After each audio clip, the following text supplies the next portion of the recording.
beautiful student. Today we will learn about the English language alphabets. So what is this? This is the A for apple. Where is the A for apple? Yes, this is A for apple. So we match A for apple with A. Now what is this? This is a B for ball. Where is a B for ball? This one. This is a B for ball. So we match B for ball with B. What is this? This is a C for cat. So where is a C for cat? This one. This is a C for cat. So we match C for cat with letter C. What is this? This is a D for dog. Where is a D for dog? This one.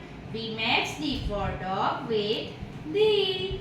So this is 26 letter of alphabets. We match the letter with these alphabets. So advantages of these activities: you can improve your fine motor skill.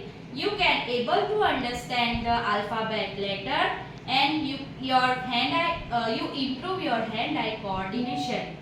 Thank you.